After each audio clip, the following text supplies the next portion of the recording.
Hello and Jai Bharat everyone. How are you all? I hope you all are doing very well. So guys, welcome to Advait Achievers YouTube channel. This is atomic structure lecture number. ऐसा मैं कुछ बोलने वाला नहीं हूं. Basically this is pure practice session of atomic structure, जिसका कि topic है बोर्स मॉडल ऑफ एटम. जैसा कि आप सभी समझते होंगे कि एटॉमिक स्ट्रक्चर के लिए ये टॉपिक कितना ज्यादा इंपॉर्टेंट है, कितना ज्यादा क्वेश्चन इससे बन सकता है, क्योंकि बोर्स मॉडल ऑफ एटम अगर हम समझते हैं बहुत अच्छे से तो इसी से रिलेटेड अपना क्या एटॉमिक स्पेक्ट्रा है. तो बोर्स मॉडल एटॉमिक स्पेक्ट्रा का अगर क्वेश्चन देखोगे तो कोई अलग फॉर्मेट का नहीं होता है, सेम फॉर्मेट का होता है. ठीक है, तो आज का प्यारा सा सेशन शुरू करेंगे तगड़े जोश और जुनून के साथ और तगड़े तगड़े क्वेश्चन के साथ, जिसमें कि हमने बहुत अच्छे अच्छे क्वेश्चन लिए और ढेर सारे क्वेश्चन लिए, बाल्टी भर के क्वेश्चन लिए हैं. ठीक है, तो थोड़ा सेशन तो लंबा होगा लेकिन मजा भी आएगा, है ना. और ये पूरा आराम से देखो, है ना, मजे करो. उसके बाद सेकंड भी आएगा अपना प्रैक्टिस सेशन 2, जो कि बेसिकली बेस्ड होगा एटॉमिक स्पेक्ट्रा पे, है ना. मतलब पहले बोर्स मॉडल ऑफ एटम की सारे क्वेश्चन कर लेंगे, उसके बाद फिर एटॉमिक स्पेक्ट्रा के क्वेश्चन कर लेंगे. बहुत आसानी से सॉल्व होंगे सारे क्वेश्चन. सो गाइज, चूंकि ये प्रैक्टिस सेशन है तो मैं ये मान के चल रहा हूं कि आप फ्रेशर नहीं हो, आपने ये सारी चीजें मतलब इसकी थियरी अच्छे से पढ़ी है. फिर भी मैं एक बार की फॉर्मूलेज आपको रिवाइज करवा देना चाहता हूं, है ना. फटाफट, किसी को ये लिखना तो नहीं, वैसे नोट्स में सबके लिखे पड़े होंगे, तभी इस वीडियो पे आप क्लिक किए हो, है ना. है ना, थियरी तो पढ़ी लिया. हाँ सर पढ़ लिया, आगे बोलो. देखो MBR is equal to NH/2π. हाँ सर पढ़ा है. इलेक्ट्रॉन की एनर्जी nth ऑर्बिट में क्या होगी, -13.6 Z²/n². या फिर हम यूं बोल सकते हैं कि ये जो -13.6 इलेक्ट्रॉन वोल्ट जो एनर्जी थी वो हाइड्रोजन के फर्स्ट ऑर्बिट की थी. तो हम ऐसा बोल सकते हैं कि En is equal to E1 of hydrogen atom into Z²/n². छोड़ो उतना जाने दो, बस अगला ये फॉर्मूला याद रहना है. Rn is equal to 0.529 into n²/z angstrom. Vn is equal to 2.1 into 10⁶ ZYN metre per second. Time period of electron in stationary orbit is 2πr/v और वो अपना ऑर्डर आएगा. अब ध्यान से समझना कि इलेक्ट्रॉन का किसी पर्टिकुलर ऑर्बिट से किसी और ऑर्बिट में अगर ट्रांजिशन हो रहा है तो उसके लिए जो एनर्जी रिक्वायर्ड या फिर, है ना, एनर्जी रिलीज होगी. सर ये दोनों कैसे हो सकती है? देखो भैया, अगर इलेक्ट्रॉन लोअर एनर्जी लेवल से हायर एनर्जी लेवल में जाना चाहता है तो ऑब्वियस सी बात है यहां पे एनर्जी क्या उसको इलेक्ट्रॉन को रिक्वायर्ड होगी, तब तो वो हायर एनर्जी लेवल पे पहुंच पाएगा. हाँ, और अगर कोई इलेक्ट्रॉन ऑलरेडी क्या एक्साइटेड स्टेट में ऑलरेडी ये प्रेजेंट है, ठीक है, तो उसको वापस आना है नॉर्मल स्टेट में, तो क्या करेगा, एनर्जी इमिट करके आएगा. ठीक है, तो लेकिन जो भी करे वहां पे जो डेल्टा ई होगा ये क्या होगा, En2 - En1 होगा. और जो अपने बच्चे हैं प्यारे प्यारे, है ना, जो हमसे पढ़े हैं क्लासरूम में, तो मैंने बोला था कि भाई तुम, है ना, एब्जॉर्ब्ड और रिलीज्ड का ना टेंशन छोड़ दो, है ना.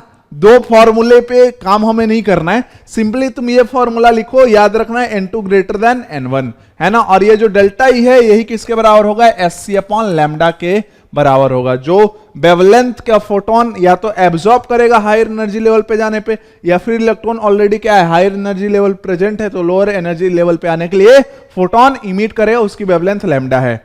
Ionization energy is nothing but RHSC/Z².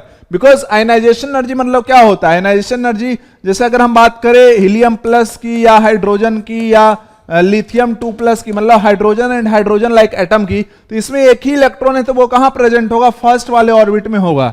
तो आयनाइजेशन एनर्जी मतलब होता है कि इस इलेक्ट्रॉन को एटम के बाहर कर दो, मतलब इन्फिनिटी पे भेज दो. तो इस फॉर्मूले पर रख दोगे अगर, तो RHSC के टर्म में, है ना, ये फॉर्मूला आया था जहां पे RHSC इज 2.18 इंटू 10⁻⁻18 जूल, या फिर इलेक्ट्रॉन वोल्ट में वही क्या है 13.6 इलेक्ट्रॉन वोल्ट. अब टोटल एनर्जी इलेक्ट्रॉन की क्या होती है, kinetic plus potential. Total energy is also equal to -ke, ये हमने प्रूफ कर लिया था. मतलब देखो सिंपल सी बात है कि टोटल एनर्जी क्या होती है, -13.6 Z²/n², है ना.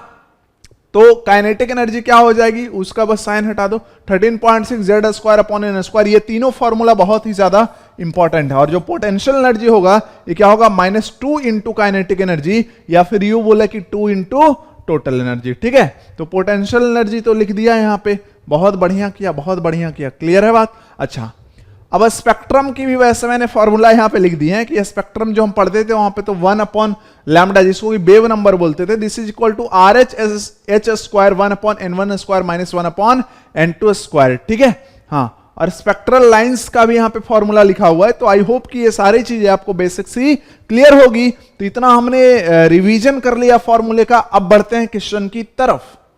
तो गाइज इस प्रैक्टिस सेशन में maximum question N Awasthi book की है, ठीक है। तो हमने पूरा पेज ही यहाँ पे उतार लिया है, तो तुम टेंशन मत लेना कि है ना क्वेश्चन का लेवल क्या होगा नहीं होगा। देखना कितने आसान आसान क्वेश्चन आते हैं। तो शुरू करें क्या, पहला क्वेश्चन शुरू करते हैं, बिल्कुल बकवास ना करते हुए, ऑलरेडी बहुत कर चुके हैं। क्वेश्चन नंबर 16 सब लोग नोट करेंगे और प्यार से बताएंगे, है ना, या फिर इसका स्क्रीनशॉट ले सकते हो, सिर्फ नंबर लिख सकते हो, ठीक है। बाद में क्वेश्चन जो है वो कॉपी में छाप देना। चलो मैं बनाना शुरू करता हूं। क्या कह रहा है, what is the potential energy of an electron present in an cell ऑफ B3+। कहोगे सर ये भी कोई क्वेश्चन है, हमें बोला है कि एन सेल में पोटेंशियल एनर्जी ऑफ इलेक्ट्रॉन क्या है। तो देखो बहुत सिंपल, जो जो पूछा उसको पहले लिख लो कि हमसे पूछा क्या है, पोटेंशियल एनर्जी पूछा है। किस वाले सेल में पूछा है, एन सेल में पूछा है। किसके लिए पूछा है, Be3+ आयन के लिए पूछा है। सबसे पहला सवाल मन में, क्या Be3+ के लिए बोर्स मॉडल वैलिड है, बिल्कुल है, वैलिड है, क्योंकि इसके पास एक ही इलेक्ट्रॉन है। तो पोटेंशियल एनर्जी कैसे लिखोगे, तो सर हमको आता है। कैसे आता है, तो सर देखो बहुत ही आसान सी बात कर दी ना अपने 2 रुपए वाली, ठीक है। अरे भैया 2 रुपए वाली बात करी है हमने, है ना, 0 रुपए वाली थोड़ी करी है। कहोगे कि देखो सर जो पोटेंशियल एनर्जी होता ना, ये होता है 2 into total energy. Potential energy क्या होता है, 2 इंटू टोटल एनर्जी के बराबर होता है। कहा अच्छा भैया, तो हाँ सर, तो potential energy is equal to 2 into total energy, बहुत बढ़िया। और टोटल एनर्जी सर देखो होता है -13.6 Z² upon N² electron volt का, बहुत बढ़िया। लिख दो फिर 2 इंटू -13.6, बेरिलियम के लिए Z की value, hydrogen, helium, lithium, beryllium 4, तो 4 का स्क्वायर क्या हो गया भाई 16 हो गया। और एन शेल के लिए एन की वैल्यू क्या होगी, तो देखो सिंपल सी बात है, बोर्ड में भी पढ़े होगे, चलो मैं भी बताता हूं कि KLMN है ना, फर्स्ट ऑर्बिट को बोलते हैं K सेल, सेकेंड ऑर्बिट को बोलते हैं L सेल, थर्ड ऑर्बिट को बोलते हैं M सेल, है ना, और फोर्थ ऑर्बिट को क्या बोलते हैं, N सेल बोलते हैं, ठीक है, सिंपल। तो सोचो N सेल के लिए क्या होगा, N की वैल्यू क्या होगी 4, तो 4 का स्क्वायर क्या हो गया भाई 16। ये 16 इस 16 को कटा दो, क्योंकि कटना तो बहुत ही जरूरी है जिंदगी में, है ना। इसको मल्टीप्लाई कर लो तो ये कितना आ जाएगा, डायरेक्ट यहां पे ऑप्शन ही दे सकते हो, क्या आएगा भाई -27.2 इलेक्ट्रॉन वोल्ट आएगा। अब तुम सोच रहे होगे सर ये वाला क्वेश्चन तो बहुत आसान था, आपने कराया किस लिए, ये वाला क्वेश्चन तो इतना आसान था, आपने क्यों कराया। तो देखो एक तो प्रैक्टिस सेशन का फर्स्ट क्वेश्चन है, दूसरी बात है जो आसान लग रहा है वहीं पे तुम गलत करके आओगे, ठीक है। तो ये चीजें ना यहाँ पे तुम साइन वाइन छोड़ छाड़ दिया ना, तो जिंदगी वैसे इसमें तो तबाह तुम्हारा किया नहीं है, ठीक है। इसमें सारी ऑप्शन माइनस में दिए हुए हैं, है ना, लेकिन हमारे जैसा एग्जामिनर होगा तो -27.2 इलेक्ट्रॉन वोल्ट के साथ एक तरफ +27.2 इलेक्ट्रॉन वोल्ट भी दे देगा, तब ये क्वेश्चन क्या हो जाएगा, हार्ड हो जाएगा, क्योंकि फिर गलती के चांसेस बढ़ जाते लोगों से। वो हमें करनी है कि नहीं करनी, अरे करनी की नहीं करनी सर, बिल्कुल भी नहीं करनी। तो नेक्स्ट क्वेश्चन, क्वेश्चन नंबर 14, फटाफट क्या करेंगे, फटाफट क्या करेंगे, क्वेश्चन नंबर 14 को नोट करेंगे। चलो शुरू हो जाते हैं। कह रहा है an electron in an atom jumps in such a way that its kinetic energy changes from x to x/4, ऐसा हो गया तो कह रहा है कि पोटेंशियल एनर्जी कितना से कितना चेंज कर जाएगा। अब देखो ये हो गई 2 रुपए वाली बात। सर ये 2 रुपए वाली बात क्यों हो गई, देखो सबसे पहले देखो तो पोटेंशियल एनर्जी और काइनेटिक एनर्जी में रिलेशन पढ़े थे, हाँ सर पढ़े तो थे, इधर था कुछ, देखो ये पोटेंशियल एनर्जी जो होता है ये क्या होता है -2 इंटू काइनेटिक एनर्जी, तब हो गया क्वेश्चन सॉल्व हो गया। कैसे हो गया सॉल्व सर, कैसे हो गया सॉल्व, आप ऐसे ही बोल दे रहे हो सॉल्व हो गया।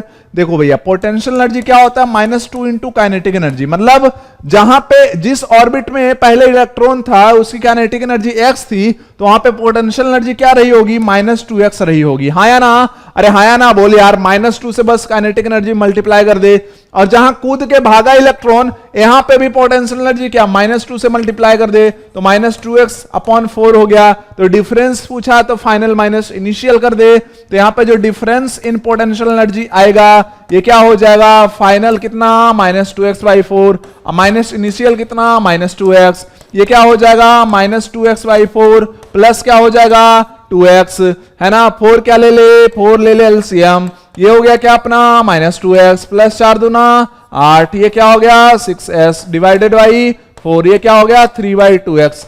देखते हैं क्या ये 3/2x किसी ऑप्शन में है, समझ में आया बात, आया क्या 3/2x किसी ऑप्शन में है, ऑप्शन ए में है, ऑप्शन ए टिक कर लेंगे, कहेंगे आहा बहुत बढ़िया बात, बहुत बढ़िया बात, समझ में आ गया सर, बिल्कुल समझ में आ गया, किसी कोई डाउट है। अब नेक्स्ट क्वेश्चन देखो, अगर देखो हमने कौन सा क्वेश्चन कर लिया, 14 कर लिया, हाँ सर कर लिया, उसके बाद कौन सा कर लिया, व्हाट इज द पोटेंशियल 16 कर लिया, 15 मैंने क्यों नहीं करा है, ये बहुत ही आसान है, क्या कह रहा है, the potential energy of an electron in the hydrogen atom is -6.8 electron volt, indicate in which excited state the electron is present.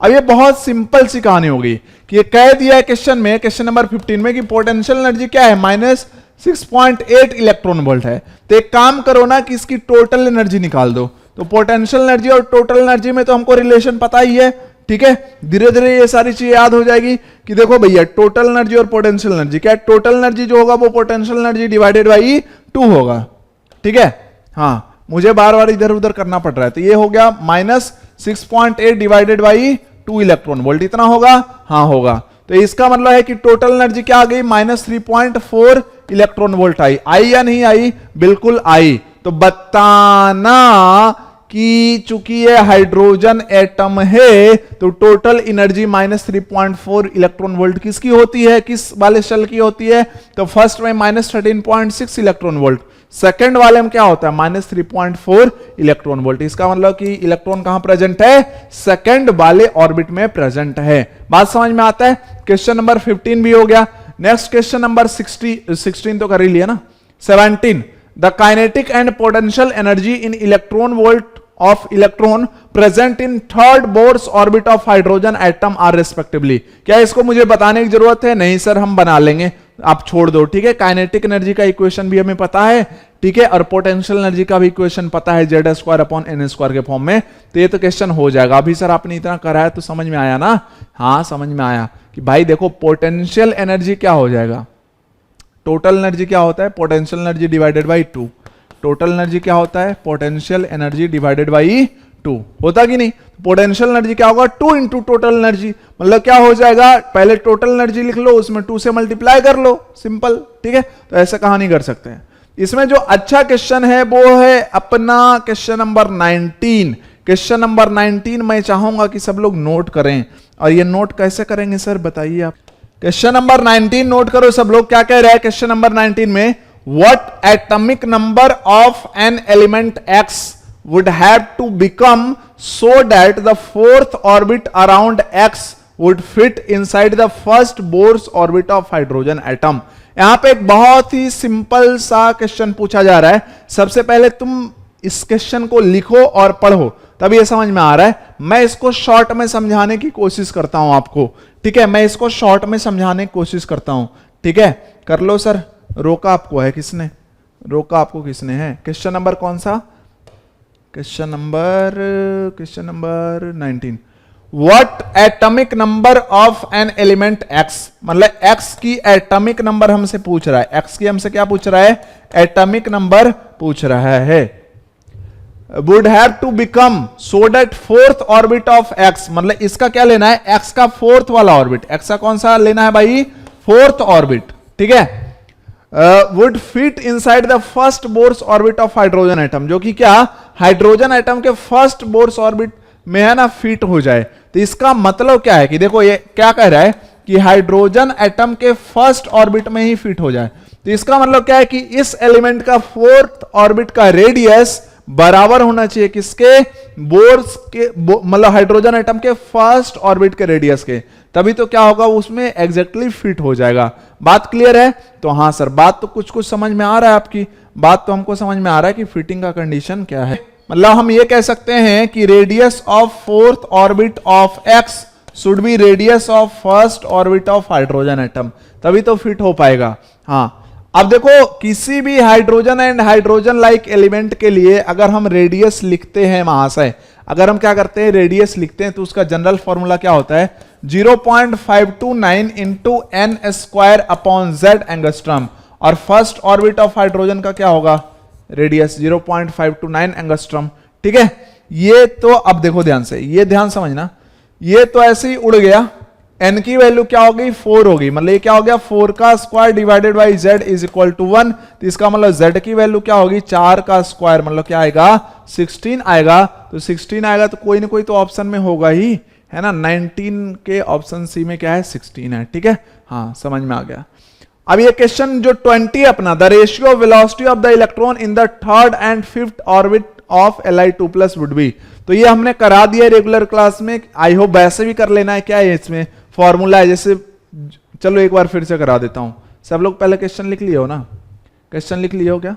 Question number 20, the ratio of velocity of electron in the third and fifth orbit of Li2 plus would be. बहुत ही simple है, इसमें क्या करना है v, देखो v is directly proportional to z by n। देखो इसको सिंपली कैसे कर सकते हैं 20 को कि v is directly proportional to z by n।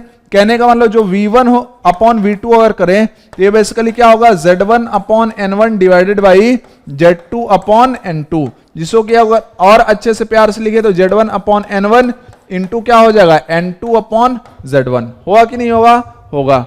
अब चेक कर लो, यहां पे चूंकि दोनों ही क्या है ऑर्बिट Li प्लस की है, तो ये Z1 क्या हो गया, दोनों सेम ही हो गया ना, दोनों लिथियम का ही हो जाएगा। तो ये इसका मतलब V1 अपॉन V2 क्या हो जाएगा N2 अपॉन N1 के बराबर हो जाएगा। तो हमसे क्या पूछा था भाई थर्ड एंड फिफ्थ, मतलब क्या हो जाएगा 3/5। तो option A will be the correct answer. Similarly मैंने 21 क्वेश्चन भी करा दिया है। क्वेश्चन नंबर 22, क्वेश्चन नंबर 22 कह रहा है which Bohr's orbit of B3+ has the same orbit radius as that of ground state of hydrogen. मतलब क्या करना है, मतलब क्या करना है, क्वेश्चन नंबर 22 सब लोग नोट करें प्यार से।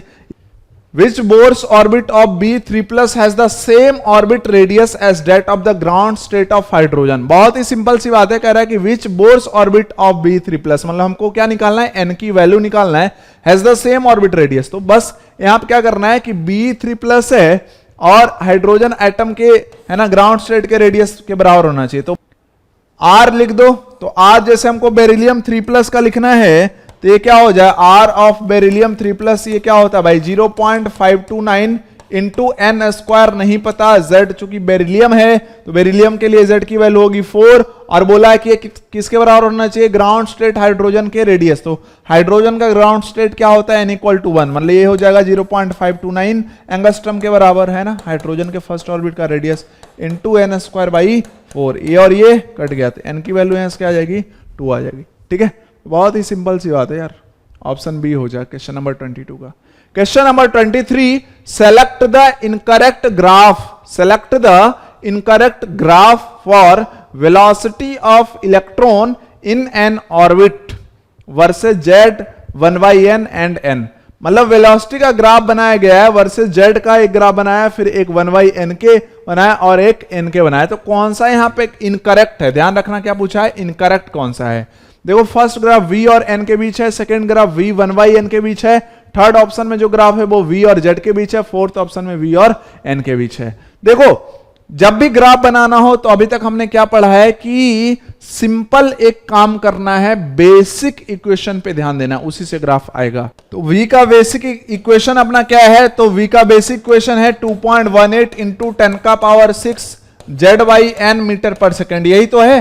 हाँ सर, अगर मुझे निकालना है, देखो बेसिकली ग्राफ बनाना है vn और z के बीच में, मतलब बाकी सारी चीजें क्या लेनी है अपने को, कांस्टेंट लेनी है। मतलब ये पूरा क्या हो गया है, कांस्टेंट हो गया। ठीक है, तो क्या ये इसको तो y पे लिया है, तो क्या ये स्लोप m और ये क्या x हो जाएगा। मतलब vn और z के बीच अगर ग्राफ बनाए तो vn is directly proportional to x, और इसका इक्वेशन क्या आ रहा है y = mx, मतलब ओरिजिन से पास होने वाला स्ट्रेट लाइन होगा। और ये चूंकि स्लोप क्या है, पॉजिटिव है, तो इसलिए ग्राफ अगर देखे v और z में तो ओरिजिन से पास होने वाला इंक्रीजिंग लाइन, मतलब ऑप्शन सी सही है, अपना आंसर नहीं होगा, इनकरेक्ट हमसे पूछा है। नेक्स्ट में अगर हम v और 1/n के बीच बनाए तो देखो vn और 1/n को, अब एक ही क्वेश्चन में यार बार बार क्यों लिखना, 1/n बस वेरिएबल है, बाकी सबको फिक्स कर दो, तो ये पूरा फिक्स हो गया। तो अब देखो तो क्या ऐसा इक्वेशन हो जाएगा vn = 2.18 इंटू 10⁶, है ना, और इंटू z, ये पूरा तो फिक्स कर दो, और ये क्या हो गया 1/n। तो 1/n अब क्या हो गया, 1/n हो जाएगा अपना x, ये अपना क्या हो जाएगा m, और ये क्या हो जाएगा y। Again this is straight line passing through origin, पढ़ा होगा y equal to mx is straight line passing through origin. तो v और 1/n के बीच भी जो ग्राफ आएगा वो ओरिजिन से पास होने वाला स्ट्रेट लाइन, और ये चूंकि वैल्यू क्या है पॉजिटिव है, तो इसका मतलब ऑप्शन बी भी जो है वो सही ग्राफ दिया है, जो कि हमारा आंसर नहीं होगा क्योंकि हमें इनकरेक्ट पूछा है। अब एक बचा बस v और n के बीच ग्राफ बनाना है। तो Vn is equal to 2.18 into 10 का power 6 Z/n metre per second. अब यहां पे ध्यान देने वाली बात क्या है कि V और n के बीच हमको ग्राफ बनाना है, ठीक है।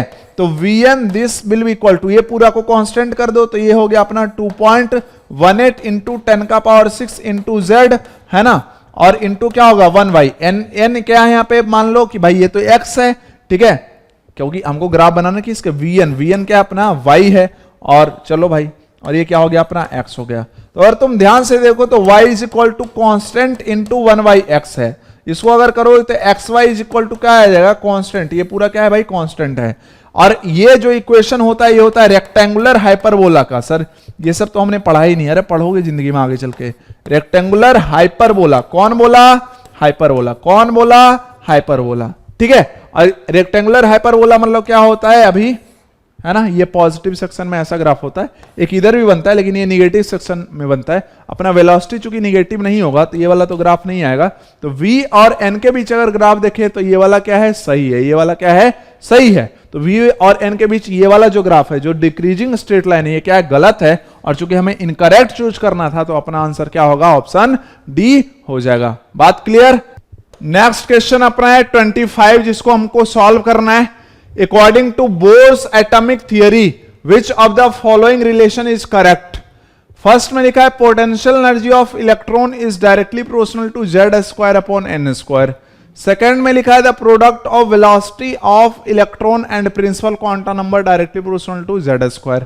देखो अब ऐसे क्वेश्चन में थोड़ा सा दिमाग लगाना होता है। दिमाग क्या लगाना होता है कि जो पोटेंशियल एनर्जी बेसिकली था ये क्या था 2 इंटू टोटल एनर्जी था ना। ध्यान से देखो तो लिखा हमने कहीं पे, उसको लिखा ही होगा कि जो अपना पोटेंशियल एनर्जी है इसको इधर मल्टीप्लाई करो तो ये क्या है 2 into total energy. Potential energy is 2 into, potential energy is nothing but this is 2 into total energy, हाँ या ना, बिल्कुल। अब देखो टोटल एनर्जी जो है ये क्या होता है -13.6 Z² upon n² electron volt, हाँ या ना, बिल्कुल। तो अगर हम पोटेंशियल एनर्जी को देखें, पोटेंशियल एनर्जी को अगर हम देखें तो ये क्या होगा 2 इंटू -13.6, ये कांस्टेंट हो गया, और उसके बाद क्या हो गया ये Z² upon n² electron volt होगा। अब अगर ध्यान से देखो तो अगर तुम क्या करते हो, जैसे Z², ये क्या कह रहा है फर्स्ट ऑप्शन की Z² अपॉन n² के प्रोपोर्शनल है, क्या अगर ये वैल्यू हम बढ़ाएं तो क्या पोटेंशियल एनर्जी बढ़ेगा। तो कहो कि सर देखो अगर हम ये वैल्यू बढ़ाते हैं ना तो ये क्या होगा माइनस साइन के साथ बढ़ रहा है, तो माइनस साइन के साथ कोई चीज बढ़ रहा है तो इसका मतलब ओवरऑल क्या देखे तो घट रहा है। जैसे अगर मैं बोलूं कि पहले -2 था अब हो गया ये -4, तो बड़ा कौन है, तो ऑब्वियसली कहोगे कि -2 ही सर क्या है बड़ा है। तो इसका मतलब क्या है कि potential energy is directly proportional to -Z² upon n², ठीक है, समझ रहे हो बात को, directly proportional to Z² upon n² नहीं, -Z² upon n²। Second option में कहा the product of velocity and principal quantum number, तो v क्या होता है, v होता है अपना 2.18 इंटू 10 का पावर 6 Z अपॉन n। अब इसने कहा था product of velocity and principal quantum number मतलब क्या होता है n, तो इसका मतलब ये क्या आ जाएगा 2.18 इंटू 10 का पावर 6 Z/n इंटू n, तो ये कैंसिल हो जाएगा। तो ये देखो पॉजिटिव कांस्टेंट है, तो इसका मतलब हम कह सकते हैं कि v into n is directly proportional to z, तो ये डायरेक्टली प्रोपोर्शनल टू z आना चाहिए, जबकि यहाँ पे ऑप्शन में क्या लिखा है डायरेक्टली प्रोपोर्शनल टू Z², मतलब ये इनकरेक्ट है, जबकि हमें चूज करना है करेक्ट वाला। थर्ड में कह रहा है frequency of revolution of electron in N orbit. अब कुछ लोगों को यह पता नहीं होता है तो ऐसा करना कि फिर अगला ऑप्शन चेक कर लेना, और वैसे कुछ लोगों को पता होगा कि frequency of revolution is inversely proportional to time period. Time period क्या होता था basically perimeter upon speed of electron, तो फ्रीक्वेंसी क्या हो जाएगा, फ्रीक्वेंसी हो जाएगा जस्ट इसका उल्टा v अपॉन 2πr। अब हमें तो बस z और n ये सब देखना है, तो v क्या होता है 2.18 इंटू 10 का पावर 6 है ना, ZYN मीटर पर सेकेंड। और ये क्या हो जाए भाई 2 पाई, आर की वैल्यू क्या होती है 0.529 इंटू 10 का पावर -10, इतना मीटर हो गया, into n square upon z। तो दोनों ऐसा यूनिट में है, बहुत बढ़िया। अब इस चीज को ये देखो ना यार, ये पूरा एक कांस्टेंट है, इस चीज को तुम छोड़ दो, ठीक है, वो उसको कांस्टेंट के मान लो। तो ऊपर है ZYN और नीचे क्या आएगा n स्क्वायर बाई z। तो अब इसको सॉल्व करो तो ये आएगा ZYN है ना इंटू n स्क्वायर इंटू क्या हो गया z। तो this will be equal to what, this will equal to z square upon NQ। मतलब जो अपना फ्रीक्वेंसी ऑफ रिवॉल्यूशन है, फ्रीक्वेंसी ऑफ रिवॉल्यूशन है, this is directly proportional to z square upon NQ। क्या यही ऑप्शन में भी बोला है? हाँ बोला है, frequency of revolution of electron in orbit is directly proportional to z square upon NQ। जिन लोगों को प्रॉब्लम हो कि नहीं सर मुझे ये चीज नहीं पता, तो डी चेक कर लो, coulombic force of attraction on an electron is directly proportional to z square upon n square. तो भाई coulombic force of attraction of electron क्या होता है भाई, F इक्वल टू होता है K Q1 Q2 upon R square, हाँ या ना, होता है। और ये क्या होगा K, प्रोटॉन जितने होंगे तो उतना Z इंटू ई चार्ज, मतलब जितने प्रोटॉन मतलब Z के बराबर प्रोटॉन तो Z इंटू ई चार्ज हो गया। और इलेक्ट्रॉन पे चार्ज क्या होता है E अपॉन क्या होगा R स्क्वायर, ठीक है। तो ये बेसिकली हो गया K Z E square upon R square. मतलब हम ये कह सकते हैं कि जो फोर्स है, देखो K कांस्टेंट है, E की वैल्यू होती 1.6 इंटू 10 का पावर -19, मतलब वो भी कांस्टेंट है। तो हम कह सकते हैं K E स्क्वायर तो हो गया कांस्टेंट, और इधर बचेगा Z अपॉन R स्क्वायर। मतलब ये कह सकते हैं कि force is directly proportional to Z upon R square, force is directly proportional to Z square upon R square, जबकि इसमें क्या लिखा था Z square upon N square. तो फोर्स में तो N वेन आएगा ही नहीं, तो अपना ऑप्शन क्या होगा 25 का C, कि ये वाला करेक्ट है, ठीक है। अब इसी को अगर IIT में पूछना है तो मल्टीपल चॉइस में डाल देगा, बोलेगा कौन कौन इसमें इनकरेक्ट है। तो अगर इनकरेक्ट पूछता है तो ऑप्शन क्या रहता है A, B एंड D, सब आ जाता है। क्लियर बात, क्लियर बात। तो बढ़ते हैं फिर आगे। तो अब क्वेश्चन नंबर 27 प्यार से सब लोग देखो और इसको सॉल्व करो, है ना। क्वेश्चन नंबर 27 को देखें तो विच of the following statement does not form part of Bohr's model of the hydrogen atom, है ना, कि कौन सा statement Bohr's model of hydrogen atom का पार्ट नहीं है। हमें ये चूज करना है कि कौन सा नहीं है, ठीक है, ध्यान देना।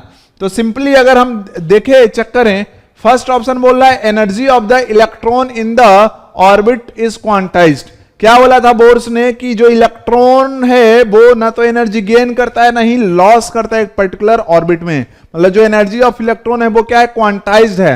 मतलब जो ऑप्शन ए है ये तो बोर्स बोल ही रहा था, ठीक है। तो ये अपना आंसर नहीं होगा, हमें डज नॉट वाला बोलना है ना आंसर। बी में the electron in the orbit which is nearest to the nucleus has the lowest energy obviously, है ना। ये तुमने देखा भी है, ये तुमने देखा है कि अगर हम हाइड्रोजन एटम की बात कर लें तो फर्स्ट ऑर्बिट की एनर्जी थी -13.6 इलेक्ट्रॉन वोल्ट, सेकंड की क्या हो गई थी -3.4 इलेक्ट्रॉन वोल्ट। मतलब जैसे जैसे हम ऑर्बिट बढ़ाते चले जा रहे हैं एनर्जी क्या हो रही थी, इंक्रीज हो रही थी, ठीक है। मतलब जो न्यूक्लियस के नियरेस्ट होगा, फर्स्ट ऑर्बिट न्यूक्लियस के नियरेस्ट होगा, उसके बाद आएगा सेकेंड ऑर्बिट, उसके बाद आएगा थर्ड ऑर्बिट। तो जो न्यूक्लियस के नियरेस्ट है ऑर्बिट, जो न्यूक्लियस के नियरेस्ट है ऑर्बिट, तो उसकी एनर्जी क्या होगी, कम होगी। जैसे जैसे प्रिंसिपल क्वांटम नंबर बढ़ाते जाओगे किसी पर्टिकुलर एटम के लिए तो एनर्जी बढ़ती जाती है। मतलब ऑप्शन बी जो कह रहा है वो बोर्स ने बोला है कि न्यूक्लियस के जो पास है ऑर्बिट उसकी एनर्जी कम है। Next C option, electrons revolve in different orbits around the nucleus, ठीक है। अब ये तो समझ में आया कि अच्छा हाँ ये भी है कि उसने बोला था कि ऑर्बिट में क्या करता है, रिवॉल्व करता है, लेकिन अभी उतना क्लियर नहीं है क्योंकि यहाँ पे स्टेशनरी ऑर्बिट लिखा नहीं है। तो ऑप्शन डी देखते हैं, कह रहा है the position and velocity of the electrons in the orbit can not be determined simultaneously. इस टाइप का तो कोई स्टेटमेंट अभी तक बोर्ड्स में पढ़ा ही नहीं, आगे चल के हम पढ़ेंगे इसको हाइजेनबर्ग अनसर्टेनिटी प्रिंसिपल बोलते हैं, ऑप्शन डी को। तो इसका मतलब क्या है कि ये तीनों ये स्टेटमेंट ए, बी और सी, ये तीनों बोर्ड्स ने बोला है, हमें डज नॉट वाला चूज करना है। मतलब ऑप्शन क्या होगा अपना, डी होगा। क्लियर है बात सबको, बिल्कुल क्लियर है। नेक्स्ट में क्वेश्चन नंबर 28, नेक्स्ट में हम बात करें क्वेश्चन नंबर 28 की, सब लोग लिख लेंगे। क्या कहा जा रहा है, कहा जा रहा है what is the separation energy for electron present in first excited state of B3+, ठीक है। तो इसको चलो सॉल्व करते हैं, बहुत ही आसान सा क्वेश्चन है ये। क्वेश्चन नंबर 28, मैं इसको मिनिमाइज कर दे रहा हूं, क्वेश्चन आप नोट कर चुके होंगे, ठीक है। लेवल 1 अवस्थित क्वेश्चन नंबर 28। यहां पे देखो सेपरेशन एनर्जी और Be3+ का इलेक्ट्रॉन है। फर्स्ट एक्साइटेड स्टेट मतलब क्या होगा कि Be3+ में एक ही इलेक्ट्रॉन है, तो नॉर्मल में अगर ग्राउंड स्टेट की बात करें तो वो फर्स्ट वाले ऑर्बिट में प्रेजेंट होगा। तो फर्स्ट एक्साइटेड स्टेट मींस क्या हो गया, सेकंड वाला ऑर्बिट, n=2, ठीक है, सिंपल। तो इसका मतलब इलेक्ट्रॉन यहां प्रेजेंट है, इसको सेपरेट करना है। सेपरेट करना है मतलब इलेक्ट्रॉन को बाहर कर दो और न्यूक्लियस को, मतलब इन दोनों को अलग अलग कर दो, मतलब इलेक्ट्रॉन को कहां भेज दो, इन्फिनिटी पे भेज दो। तो इसके लिए क्या होगा एनर्जी, हमें वो बताना है। तो सिंपल सी बात है, क्या ये तुम्हें ऐसा दिख गया कि ये तो बाइंडिंग एनर्जी है यार, ये तो बाइंडिंग एनर्जी है। जिनको मान लो नहीं भी दिखा तो कोई बात नहीं, वो डेल्टा ई का फॉर्मूला लगा लेंगे। डेल्टा ई का फॉर्मूला क्या होगा, 13.6, या फिर उतना छोड़ दो तुम। डेल्टा ई का फॉर्मूला क्या होगा, जो लोग इस तरीके से पढ़े थे कि EF माइनस EI करेंगे तो वैसे भी कर सकते हो। EF माइनस EI मतलब क्या होगा, -13.6 Z² अपॉन इन्फिनिटी का स्क्वायर माइनस 13.6 Z² अपॉन कहां से भेजा, इनिशियल वाला, तो ये होगा 2 का स्क्वायर।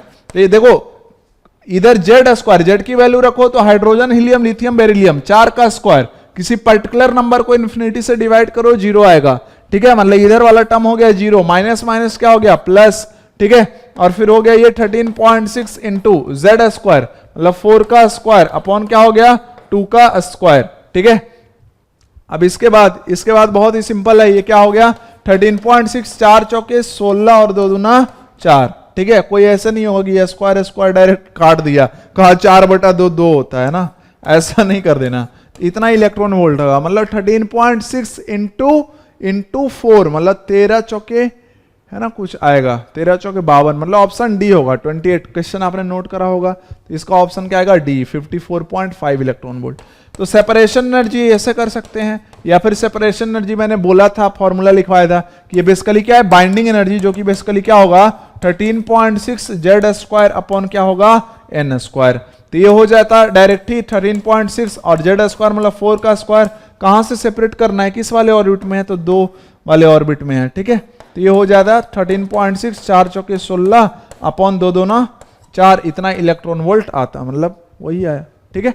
तो जिनको ये समझ में आता है कि बाइंडिंग एनर्जी, सेपरेशन एनर्जी मतलब बाइंडिंग एनर्जी, तो ऐसे डायरेक्ट फॉर्मूला लगा देंगे। जिनको नहीं आता समझ में, ये कर लेंगे।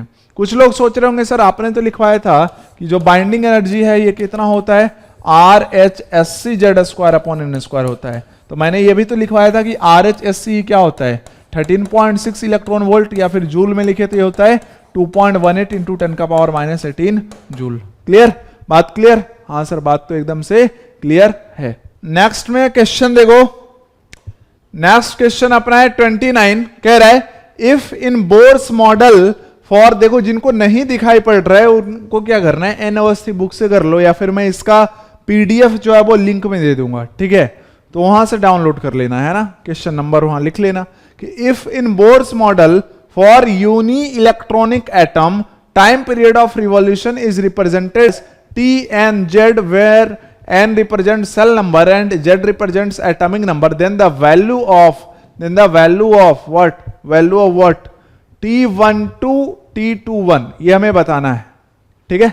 मतलब यहां पे क्या कह रहा है कि हमको रिप्रेजेंटेशन जो करना है वो T(n)Z के फॉर्म में करना है। तो यहां पे T12 रेशियो T21 क्या होगा ये हमको बताना है। अब ये कितना आसान है, देखो टाइम पीरियड का फॉर्मूला याद करना ना थोड़ा बड़ा होता है तो मुश्किल है, लेकिन शायद कुछ लोगों को ये तो याद होगा कि time period is directly proportional to क्या होगा NQ अपॉन Z², शायद कुछ ऐसा ही था क्या। देखो लिख लेते हैं ना यार, उतना भी क्या है, तुरंत आ जाएगा, नहीं भी याद है। टाइम पीरियड क्या होगा, पेरीमीटर 2πr अपॉन क्या हो गया V, ये हो जाए 2πr क्या होता है भाई 0.529 इंटू n² अपॉन Z, और V क्या होता है 2.18 इंटू 10⁻6, है ना। ये तो एंगस्ट्रम में था, तो मीटर में चेंज करना चाहो कर सकते हो, 10⁻−10 मीटर। ऐसा यूनिट में आ गया, ऐसा यूनिट में वेलोसिटी होती है 2.18 into 10⁻6 metre per second, into क्या हो जाएगा Z/n मीटर पर सेकेंड। मतलब चलो यूनिट क्या है भाई, सही है अपना, है ना। और वैसे यूनिट चेंज करने की जरूरत भी नहीं है, हमें एग्जैक्टली वैल्यू नहीं, हमें रेशियो निकालना है, थोड़ा ऐसा दिमाग लगा करना। तो ये सब जो है ना एक कांस्टेंट बन जाएगा, जो कुछ भी है ये सब एक कांस्टेंट बन गया। तो ऊपर बस ऐसे एक इस सब को कांस्टेंट के मान लो, तो ऊपर क्या हो जाएगा N square by Z upon क्या हो जाएगा जेड बाई एन। ठीक है, तो अब इस चीज को लिखोगे तो ये बेसिकली क्या होगा N square by Z into क्या हो गया एन के। तो ये हो जाएगा t equal to this much, मतलब हम ऐसा कह सकते हैं कि t is directly proportional to N Q upon, है ना, ये ऊपर था N Q upon Z square. इसका मतलब क्या है, इसका मतलब सिंपल है कि t1 अपॉन t2 करे तो ये क्या हो जाएगा n1 Q upon z1 square है, तो हो गया t1 और अपॉन क्या हो जाए t2 क्या हो जाए अभी ये हो जाए simple n2 Q upon z2 का स्क्वायर। मतलब ये बेसिकली क्या आ जाएगा n1 Q upon z1 square और इंटू क्या हो जाएगा n2 का होल क्यू इंटू z2 का स्क्वायर। हो जाएगा कि नहीं हो जाएगा, हो जाएगा। अब सिंपल यहां पे देखो किसके बीच क्या निकालना था भाई, तो यहां पे देख लो ना सर t1 2, देखो इधर लिख लेना नहीं तो गड़बड़ी होगा। अभी रिप्रेजेंटेशन क्या है t n z है, हमको निकालना है t1:2 रेशियो t2:1 ये हमको निकालना है। ठीक है, मतलब ये इसका मतलब क्या है कि n की वैल्यू 1 है, z की वैल्यू 2 है, तो n इसको मान लो n1 है, ये तो n1 क्या हो गया 1 हो गया, है ना, z1 क्या हो गया 2 हो गया, n2 क्या हो गया 2 हो गया, z2 क्या हो गया 1 हो गया। पुट कर दो यहाँ पे n1 की वैल्यू क्या है भाई 1, 1 का क्यू क्या होगा 1 ही होगा, z1 क्या है 2, 2 का स्क्वायर क्या होगा 4 होगा, z2 स्क्वायर z2 क्या है 1, 1 का स्क्वायर 1 होगा, डिवाइडेड बाई n2 का क्यू, n2 क्या है 2, 2 का पावर 3 करोगे तो क्या आएगा 8 आएगा, मतलब ये क्या आएगा 1/32 आएगा इसका आंसर। कहने का मतलब हमें याद नहीं है फॉर्मूला तो हम फटाफट निकाल सकते हैं। ठीक है, और ऐसे ही क्वेश्चन पूछा जाएगा इस पे, ठीक है, रेशियो वाला ही। तो ये आएगा आंसर अपना 1/32 जो कि ऑप्शन डी में दिख रहा था। ठीक है, तो आंसर आ गया। क्लियर है बात, क्लियर होगा आई होप की बातें चीजें मतलब सारी ये सब क्लियर है। तो नेक्स्ट में अब देखते हैं क्वेश्चन नंबर 30। कह रहा है which of the following is discreted मतलब क्वांटाइज्ड है ऐसा बोल सकते हैं। Which of the following is discreted means ऐसा, और सिंपल बोले तो fixed in Bohr's theory, potential energy, kinetic energy, velocity और एंगुलर मोमेंटम। तो एंगुलर मोमेंटम को क्वांटाइज्ड किया था बोर्स ने। ठीक है, मतलब इसका ऑप्शन क्या आएगा डी आएगा। क्वेश्चन नंबर 31, ये तो तुम खुद से कर लोगे। What is the ratio of time period in second orbit of hydrogen to third orbit of helium plus ion. अभी जो लिखा था उससे हो जाएगा, उसी रेशियो वाले फॉर्मूले से हो जाएगा। नेक्स्ट क्वेश्चन नंबर 33 करेंगे, जिसमें क्या कहा जा रहा है सब लोग ध्यान से पढ़ेंगे। कह रहे हैं if the ionization energy of He plus is 19.6 into 10⁻⁻18 joule per atom. यहां पे एक सिंपल सा बात बोल रहा है कि आयोनाइजेशन एनर्जी जो है He प्लस का ये है 19.6 इंटू 10⁻⁻18 जूल पर एटम, है ना। एक एटम से He प्लस के पास तो एक ही इलेक्ट्रॉन है, तो एक इलेक्ट्रॉन को बाहर फेंक दो तो इतनी एनर्जी रिक्वायर्ड है। ठीक है, एटम से बाहर फेंकने के लिए एक इलेक्ट्रॉन को। कह रहे हैं then the energy of Be3+ ion in second stationary orbit. तो हमें बताना है energy of Be3+ ion in second stationary orbit, हमको ये बताना है। अब चूंकि B3+ क्या है, एक B3+ एक क्या है 1 इलेक्ट्रॉन वाला सिस्टम है, 1 इलेक्ट्रॉन ही तो है B3+ में, तो इसमें बोर्स मॉडल वैलिड है। अब बोर्स मॉडल वैलिड है तो इसका मतलब क्या है कि बोर्स वाले फॉर्मूले भी लगा सकते हैं। ये बस ड्रामा करने के लिए दिया जाता है और कुछ नहीं। ठीक है, डायरेक्ट फॉर्मूले से भी आंसर आ जाएगा, लेकिन ये ड्रामा करने के देता है ना। देखो ड्रामा करते हैं। आयोनाइजेशन एनर्जी 1 इलेक्ट्रॉनिक सिस्टम का क्या बताया था, ये होता है RHSC(Z²). अब ये आयोनाइजेशन एनर्जी है भाई 19.6 into 10⁻⁻18 joule per atom, this will be equal to RHSC। और ये हीलियम प्लस के लिए दिया था तो Z की वैल्यू क्या हो गया हाइड्रोजन हीलियम, मतलब 2 का स्क्वायर, मतलब यहाँ पे क्या आएगा 4 आ जाएगा। कहोगे सर ये क्यों कर रहे हो, देखो इसलिए कर रहा हूं क्योंकि En को अगर हम RH के फॉर्म में लिखे तो ये क्या होता था -RHSC(Z²/n²), जहां पे RH वेव नंबर वाला है ना, रिजबर्ग कांस्टेंट। ठीक है, अच्छा ये सब पता है यार तुमको। अब देखो क्या करना है, यहां से RHSC की वैल्यू निकाल दो और यहां पे पुट कर दो, इसलिए ऐसा देता है क्वेश्चन। तो तो ये हो जाएगा देखो कितना 19.6 इंटू 10 का पावर माइनस 18 जूल और डिवाइडेड बाई क्या हो जाएगा 4 होगा। देखो RHS की वैल्यू इतनी तो होगी भाई, इस 4 को इधर लाके डिवाइड कर दो इंटू जेड स्क्वायर, तो B3 प्लस था तो हाइड्रोजन हीलियम लिथियम बेरिलियम मतलब ये हो गया जेड की वैल्यू 4 तो 4 का square upon second stationary orbit मतलब 2 का स्क्वायर है ना, तो इतना जूल हो जाएगा। ठीक है, क्योंकि ये जूल में था यूनिट। तो ये हो गया 19.6 इंटू 10 का पावर माइनस 18 डिवाइडेड बाई 4, ऊपर आएगा 4 चौके 16 2 दूना 4 इतना जूल, तो 4 चौके 16 4 से 4 कट गया, ये क्या आ गया 19.6 इंटू 10 का पावर माइनस 18 जूल। ये किसी भी ऑप्शन में नहीं है, इसका मतलब किसी ऑप्शन में नहीं है। तो देखो तो जैसा 33 में देखा तो ये 19.6 वाला कोई ऑप्शन नहीं, मतलब डी नन ऑफ दीज अपना हो जाएगा आंसर। बात क्लियर है? बात क्लियर है? हाँ बिल्कुल क्लियर है। क्वेश्चन नंबर 34 ट्राई करना आसान है, बन जाए। क्वेश्चन नंबर 35 में बता देता हूं, ठीक है, इसको देख के तुम्हें डर लग रहा होगा। क्या कह रहा है? The energy of an electron moving in nth orbit of an element is given by -13.6 upon n square into Z square electron volt पर एटम। बहुत बढ़िया बात। The energy of E versus Z square, ठीक है, तो sorry graph of E versus Z square. अगर तुम equation को प्यार से देखो तो ये इक्वेशन कुछ और नहीं, क्या कहा है, ये जो इक्वेशन है ये है -13.6 है ना अपॉन n स्क्वायर और ये क्या है भाई जेड स्क्वायर है, इतना ही तो है। हाँ सर इतना ही है। तो हमको ग्राफ बनाना है E वर्सेज जेड स्क्वायर में, कीपिंग n कांस्टेंट। क्वेश्चन में ये साफ साफ बोला था, देख सकते हो कि कीपिंग n कांस्टेंट, ठीक है। तो n को अगर हम कांस्टेंट रख दे तो ये पूरा वैल्यू क्या आएगा, कांस्टेंट आएगा माइनस साइन के साथ। तो ये माइनस साइन इंटू क्या हो गया भाई, एक कांस्टेंट हो गया, कांस्टेंट हमेशा पॉजिटिव लेना, इंटू क्या होगा जेड स्क्वायर, ठीक है। तो ये हो गया En। तो यहां पे हम ये कह सकते हैं कि En is directly proportional to minus of Z square, ठीक है। Directly proportional to Z square नहीं बोल सकते, माइनस ऑफ जेड स्क्वायर बोलेंगे। क्लियर है ना बात? क्लियर है बिल्कुल। अब ये बात सबको समझ में आना चाहिए, ठीक है। यहां पे जो कांस्टेंट है वो क्या होगा, पॉजिटिव हमेशा लेना है, नेगेटिव तो नहीं ले सकते, नहीं तो फिर क्या मतलब हो गया इंक्रीजिंग डिक्रीजिंग का, ठीक है। तो En directly proportional to minus Z square, तो इसका मतलब क्या है कि अगर हम जेड बढ़ाएंगे तो ये क्या होगा, घटेगा, और वो भी कैसे, लीनियरली, क्योंकि ये क्या है अपना y है और जेड स्क्वायर को क्या लिया है, x की तरह लिया है। तो मतलब y इक्वल टू क्या आ रहा है, ये माइनस मतलब mx आ रहा है, जिसमें कि साइन ऑलरेडी क्या है, नेगेटिव लगा हुआ है, मतलब स्लोप क्या है, डिक्रीजिंग है, ठीक है। तो इसका मतलब देखे E और जेड स्क्वायर का कभी भी इंक्रीजिंग ऐसा स्ट्रेट लाइन नहीं आएगा पासिंग थ्रू ओरिजिन, गलत है। और कर्व वर्व तो आएगा नहीं, y equal to mx type आ रहा है, इसका मतलब क्या है, स्ट्रेट लाइन होगा, ठीक है। अब देखो इस ग्राफ को चेक करो, तो इस ग्राफ में थोड़ी सी चालाकी किया है। इधर आगे जाओगे तो जेड क्या हो रहा है, जेड स्क्वायर क्या हो रहा है, बेसिकली बढ़ रहा है, लेकिन जैसे जैसे ये वाली वैल्यू बढ़ रही है तो उसके लिए देखो तो y की वैल्यू क्या हो रही है, जेड स्क्वायर बढ़ रही है, तो y की वैल्यू कहोगे कि सर बढ़ रही है, नहीं, इधर क्या है, घट रहा है, ई इधर क्या है, घट रहा है। तो इसका मतलब सिंपल, इसका मतलब क्या है, सिंपल है कि यही वाला अपना सही है कि जेड स्क्वायर अगर बढ़ा रहे तो ई की वैल्यू क्या हो रही है, घट रही है। तो option B is the correct choice of this question, ठीक है।